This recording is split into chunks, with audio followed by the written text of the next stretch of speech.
So again, we're here for this Ask Me Anything, and we had some questions submitted to us during as we've been promoting this event for the past couple of weeks. And we have some great questions that I want to start us out with. So as we talk about this, let me give you everybody a little background for your if you're not aware. Freeloadbalancer.com, as you can see in the banner scrolling at the bottom of the window, freeloadbalancer.com is basically a full version of the commercial product that Kemp works with and sells, the Loadmaster load balancing product to do load balancing technology to provide the scalability, availability, the reverse proxy functionality for your network architectures. And we have created a version that is essentially available for anybody in the community, in the IT community, to use for free because it makes sense. It makes sense for us, for people to utilize this technology because it is essential. And one of the main questions that people have when they go to the freeloadbalancer.com or go to the Kemp site or even go to some other sites that talk about these technologies is, okay, it's awesome that it's free, but what are you restricting? What are the limitations? What is different with free versus the commercial product that you sell? And why do you have it? So let's start with you, Nick, if we can. Free load balancer. What's different? What do you not get by not paying for it?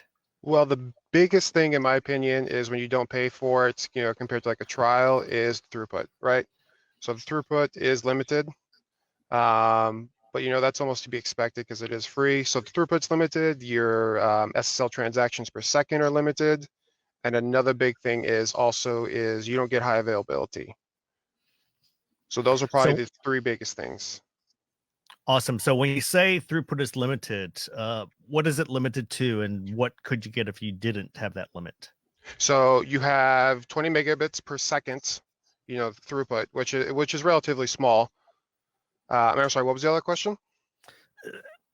Basically, what are the limits that we're talking about in terms of what you're getting versus the commercial product? So 20 megabits throughput, which is kind of small, but really and truly, if you kind of think about it, if I have my personal blog site I'm using definitely. WordPress or something, or I'm using Blogspot, or if I have this other thing or if I'm running this little small local cafe or something, and I want to put up a website for my small business, is 20 megabits enough?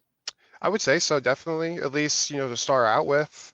That's what it's there for. Of course, 20 megabits is usually going to be enough for small businesses, a few users, like you said, a blog that you do by yourself, stuff like that is certainly capable of doing anything like that. I really don't foresee any problems with that, of course. Absolutely. And let's start to you, Mark. Nick mentioned, there's SSL TPS limitations and SSL secure sockets, which is the encrypted connections for HTTPS that people talk about if you didn't understand. HA capabilities. Mark, what is your take on why would I use the free version versus a commercial, and how do those limitations impact me? So with the TPS or the SSL TPS, that's how many times a HTTPS site can be accessed per second, because you're establishing an SSL connection on the front end. On the free load balancer, you're limited to 50 per second.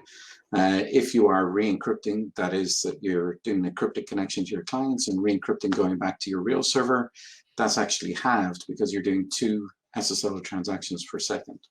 What that means is that if you've got more than 25 people accessing your site at a time, the next person is going to get denied access. So that can be a limitation with the free load balancer.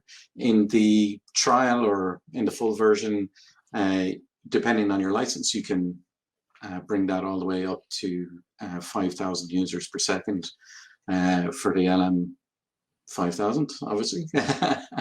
And the second question, I think, was sorry.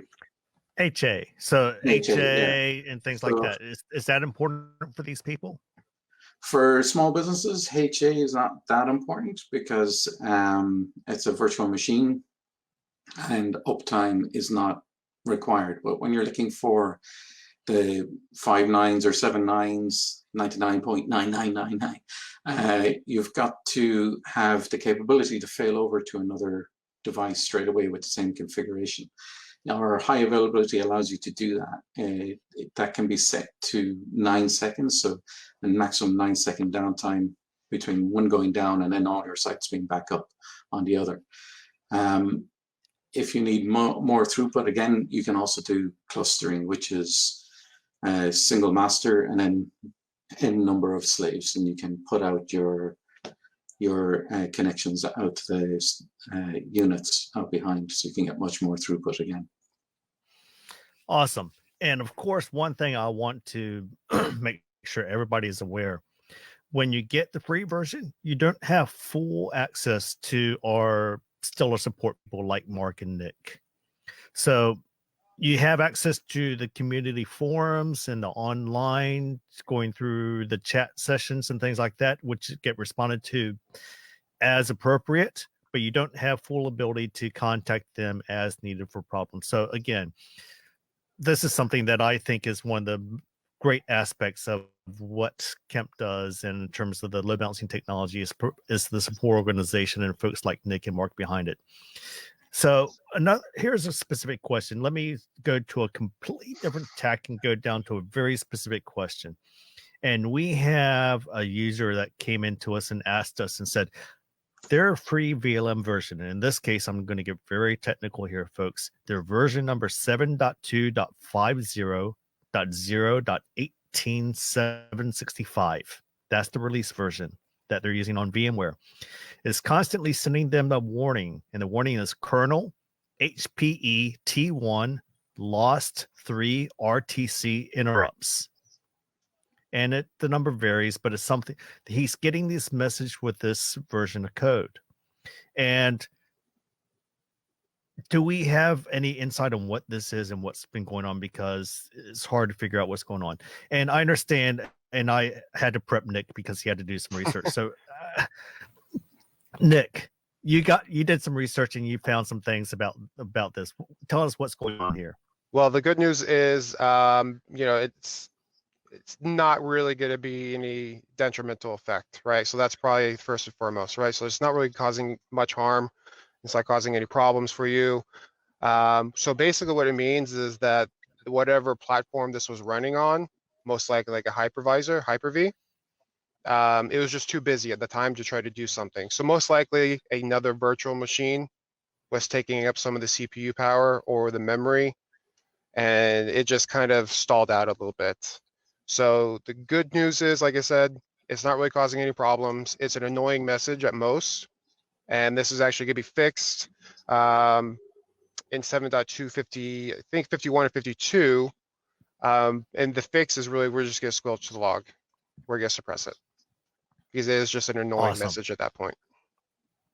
Absolutely. So that's great news. So number one, it is not performance impacting from what we understand about this messages you're seeing. It's just something that's being exposed. And number two, the great thing is the next release of code that we make available through our site, and you can again see on the scrolling banner freeloadbalancer.com, the next version of code that we make available on that site will have a fix so that you won't get those messages anymore. Correct? Correct. Yeah.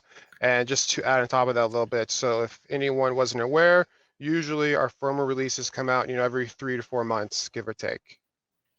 Awesome. That's great. And that shows that we are providing some great support for this and this product and these solutions. So let me throw it back to you, Mark, and I have a good question here. And this kind of relates to, we were talking about SSL previously, Mark, and these encrypted connections and trying to manage them because the load balancer is kind of cool. It acts as this reverse proxy and managing these applications. And it is a cool technology, at least for me, but I'm a geek. So, I mean, what can I say? I have a question here. How does the Loadmaster handle HTTP to HTTPS redirects? Or is this done by the backend server? How does that work? Yeah, so we can create a virtual service on port 80 with a redirect on it. That redirect will push anybody that comes in on port 80 to a 443 connection on HTTPS. You can change the URL at the bottom, but if you've already created a 443 service, there's a lovely button under Advanced Properties which literally says Add Port 80 Redirector. You click that button and it will create that second virtual service for you, which will redirect everybody to the HTTPS site.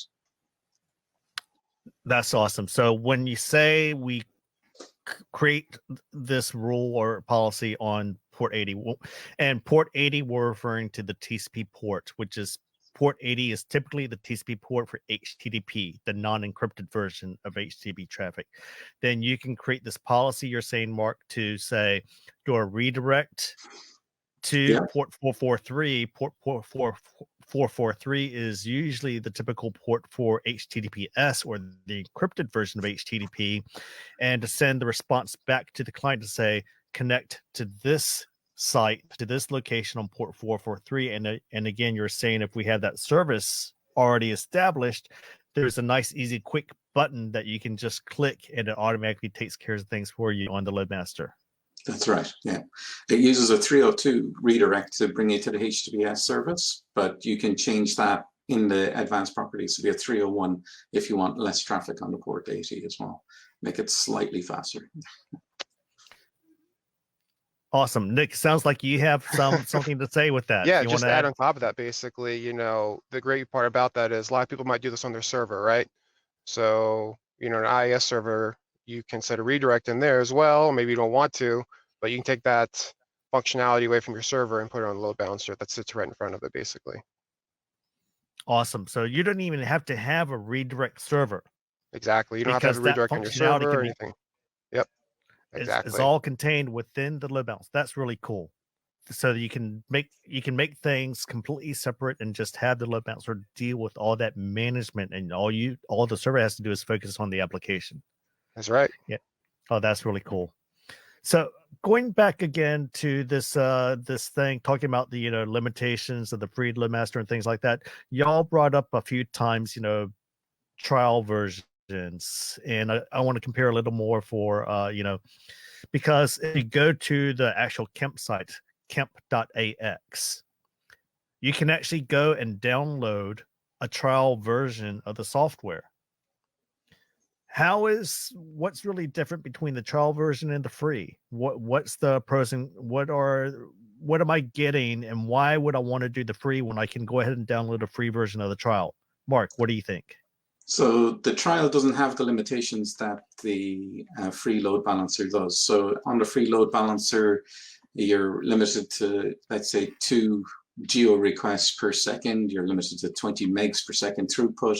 You're limited to 50 SSL TPS. You don't have access to WAF, commercial rules set, things like that.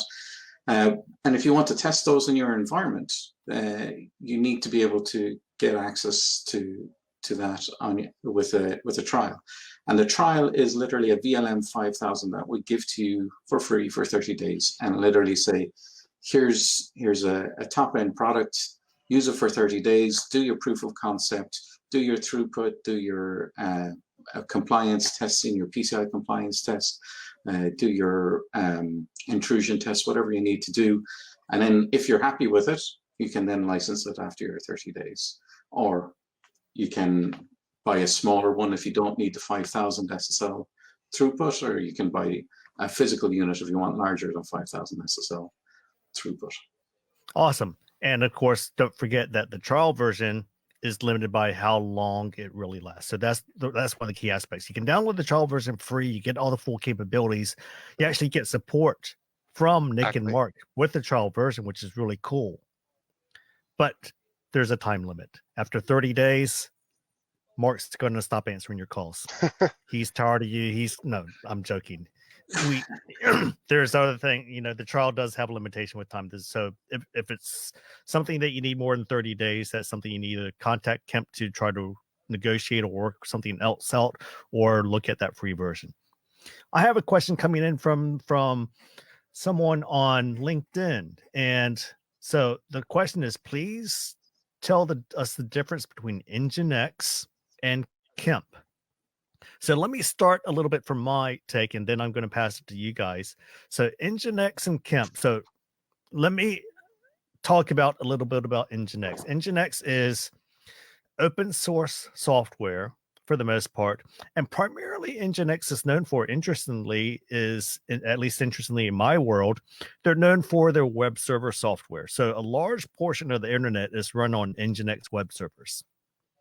But what we're talking about here in this context is the Nginx Plus, which is the load balancing capability of Nginx, which is open source software, but they also have, this, I'm going to say, freemium model, kind of like, pay to play games that we love and hate, where you can get the software, but the support and some other functionality is tied to that freemium pay model.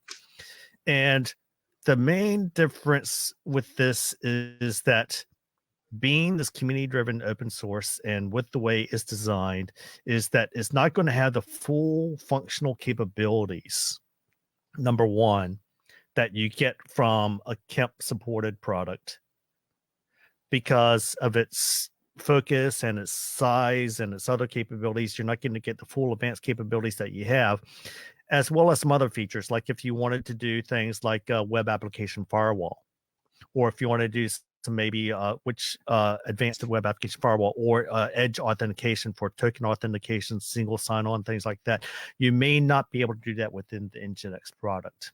And it's certainly going to be a little more complicated or harder because you don't have the folks like Nick and Mark helping you to back up the product. That is the key. Always got support in your back pocket.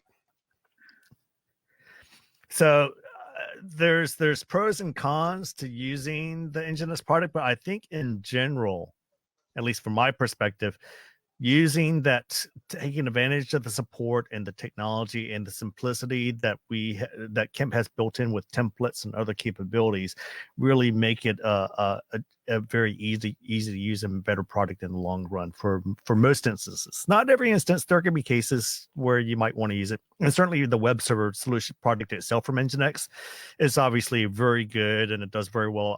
Being, I think it's the numbers I've seen is around 30% of the internet runs on Nginx web servers. Any more comments from you, Nick, in terms of just to basically, add on what you just said. A lot of our customers, at least I don't know about you, Mark, but a lot of customers say the load balancer is so much easier to use than other load balancers out there. The user interface is very friendly. API is very friendly. It looks nice. It doesn't hurt your eyes. A lot of people say it's just really easy to use. Yeah, anybody that's done iRules on F5 knows the heartache and pain that goes through putting content rules on F5. But on Kemp, it's much simpler. If you have a basic understanding of PCRE, you can get your rules working. As well as that, we also have a tool site for building those kind of content rules if you want to. It's going up shortly on tools.kemp.ax, which is really good site for all things Kemp related. We also have OWASP rules in WAF, which is kind of like the top 10 in security. If you know about web application firewall at all, OWASP will be #1 thing asked about it, and we support those rules, updated daily on a commercial rule set. So awesome. Yeah, I appreciate those, and I definitely agree with everything you say. I guess I have to because Kemp pays my salary. No, honestly, I do this because I enjoy it, and everything I say, I try to say with a grain of salt and a neutral perspective. So I appreciate definitely all the time that y'all have spent with us, Mark and Nick. I appreciate everything that support does in the back behind the curtains with everything that we do here. And I'm sure that our free load balancer users and everybody, all of the other Kemp users appreciate that as well. So any last minute comments or anything that you want to say before we end, Nick? No, it's been a pleasure. Thanks for having me, Frank. First time for me. Hope you invite me back. Hope to talk to more of our lovely customers as well. Absolutely. I appreciate it, Nick. And Mark, how about you? Same, I'm echoing the same comment there. It was great to be here. Thanks very much for your opportunity, and hopefully we'll talk again soon. I appreciate it. And for everybody that was listening to this and then we listening to this on demand, we appreciate it. Go to freeloadbouncer.com or go to kemp.ax to learn more about our load balancing technologies. And we definitely appreciate our support organization for being with us today, Nick and Mark. And we look forward to talking to you at another time in the future. Thank you very much. Goodbye. Thanks. Bye-bye. Bye-bye.